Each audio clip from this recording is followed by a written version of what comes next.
Hello বন্ধুরা, শুভ সন্ধ্যা। হর হর মহাদেব।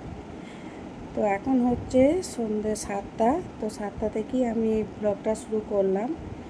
তো বাইরে ভালোই বৃষ্টি হচ্ছে। তো দেখলাম যে বসে থেকে কি করব, সকাল সকাল রাতে রান্নাটা সেরে নিই। তাই রান্না করতে বসে গেছি।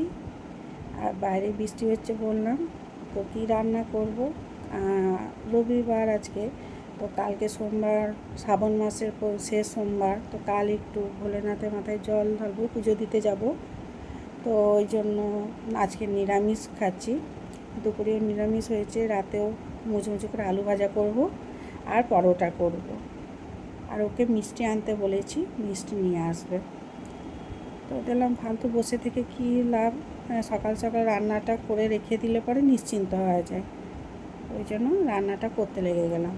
তো দেখো এখানে আমি আলু কাটতে বসে গেছি, আলু ভাজা হবে।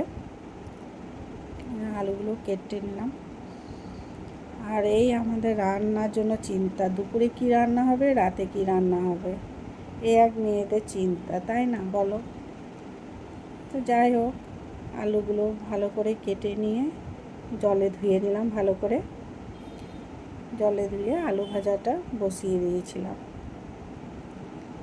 আজকে আর তরকারি রসে জিনিস খেতে, তরকারি করতে ইচ্ছে হলো না।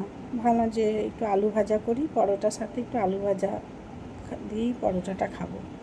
তাই আলু ভাজাটা করলাম।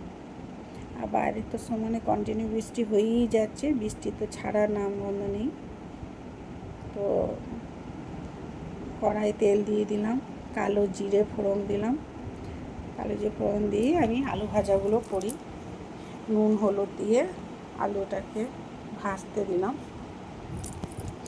আর আটা আমি মেখেই রেখেছি আগে, আটাটা মেখে রেখে দিয়ে তারপর আমি আলু ভাজাটা করছিলাম, চাপিয়েছিলাম আলু ভাজাটা।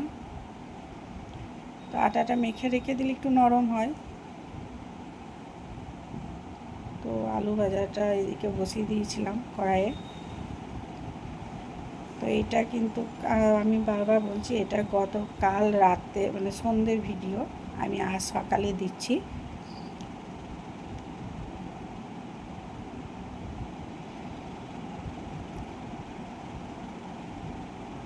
তো দেখো আমি আটাতে ময়ান দিয়ে নুন দিয়ে আটাটা মেখে রেখে দিয়ে আলু ভাজাটা করছিলাম। আলু ভাজা করার তারপরে কিছুক্ষণ পর তারপরে পরোটাটা গরম গরম করেছিলাম। হ্যাঁ, তো দেখো পরোটাটাও করে নিচ্ছি, আলু ভাজা হয়ে গেছে।